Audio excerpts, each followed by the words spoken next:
This is the Lyra 101 refractor telescope f11. It's a very long tube telescope. It has very good dual speed focuser, superb, and CNC made tube rings, and view shield is this long. When it comes back up to here.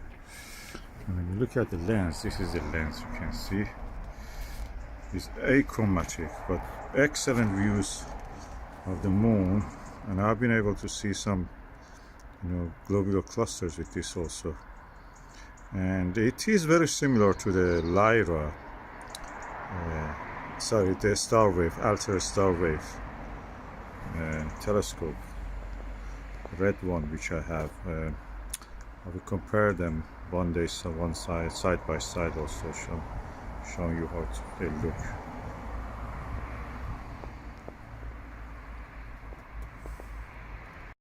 I'm using the Astro-Physics Everbright 2-inch diagonal. I can use a straight through with some extension tubes. At the moment, I just fancy doing this. It's a 32mm eyepiece. It's a Plössl, unnamed, unbranded Chinese, and I found it is as good as any other eyepiece that you can get. I compared it with the Teleview Ethos 21, and I think they were equal on Andromeda Galaxy, this eyepiece and the Ethos 21. And I'm going to use this to observe the moon and Jupiter, which are close together in the sky.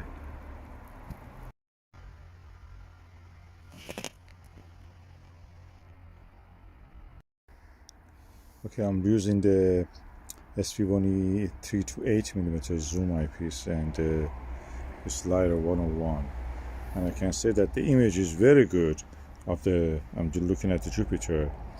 It's just inferior to the ED 120, Skywatcher ED 120, but at the level and the clarity of what we see, the Evo Star 90 slightly better.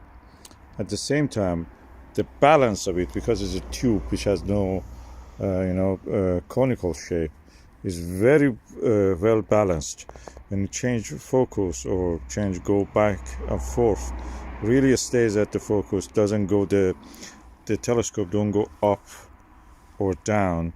With the ED 120, because it's very heavy, a slightest change in the focus will actually take it a little bit out of balance, and then you will have drift upward and downward due to the mount. Maybe have a little bit lag also. And but this one, no, it doesn't have it doesn't pose such a problem. Jupiter, I've pumped it up to 3.5mm. It deteriorates a little bit when 3.5mm, but you can see what you could see with the 8mm up to 5mm bigger. You can see details on the belts. Belts are visible, but details on the belts, knots and festoons, you can see with this also, but not at the level that you expect when you use the Skywatcher 120 ED. But on its own is great. You see a slight chromatic aberration. In the ED 120, you don't see any chromatic aberration at all. Okay, I can say the disk of the Jupiter is laser sharp, very clear. I'm using the setting for 8mm, and really 8mm is really good. It's a sweet spot for observing with most of the refractors that I've seen, and this is not also exception. Very good sharp image. You can see lots of detail on the face of the Jupiter, and because you can rotate actually the focuser with this, is also good for photography, astrophotography, anything like that. But probably this is one of the best focusers and focus and back focuser that I have seen. The numbers are also here. It's very well built, robust, amazing, but it shines when you observe the moon with that. I'm going now to do observing the moon.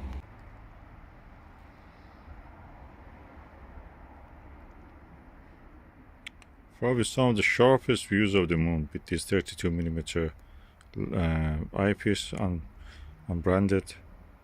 and Lyra 101. It just reminds me of how nice it was when I was using it from inside a windowsill.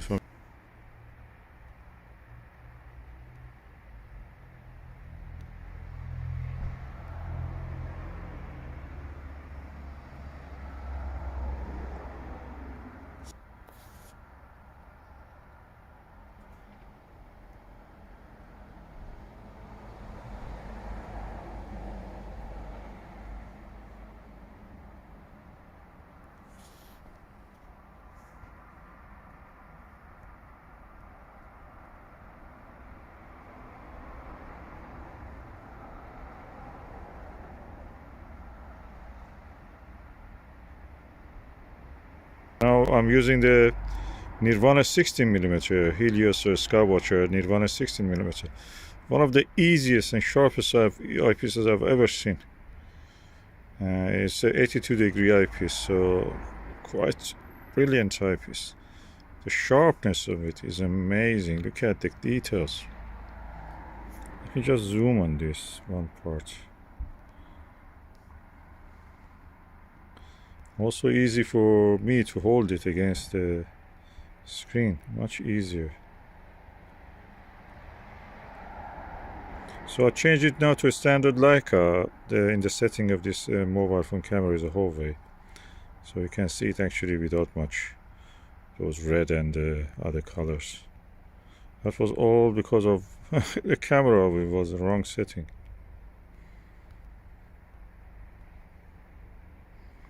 I'm tapping to focus and take some pictures at the same time.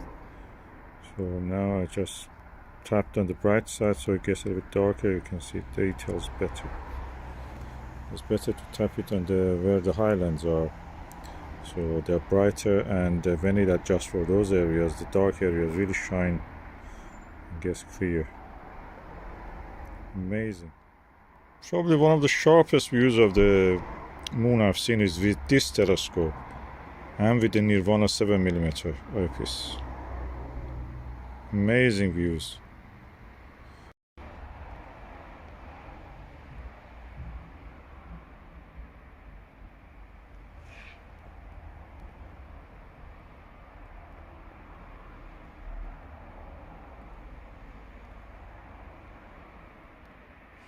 Seven millimeter Nirvana.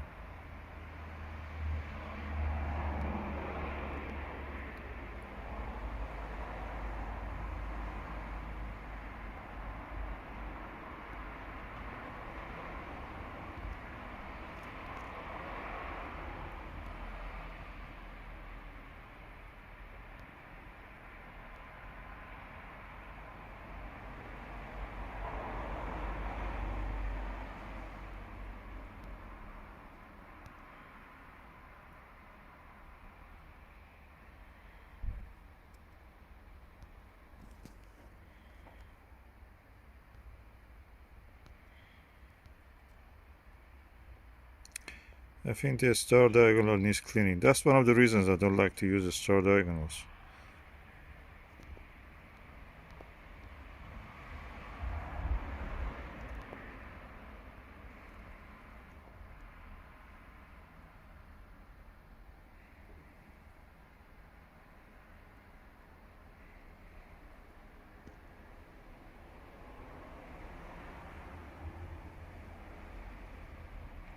People search on this dark side of the moon, now that is an image, for flash of the impacts of meteoroids on the moon. And they have found quite a few. Japanese astronomers are very good at it. You can see the dark shadow of the moon, dark part, the night side of the moon.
I don't think any camera can do justice to what you see visually with the telescope, this telescope, or any telescope actually.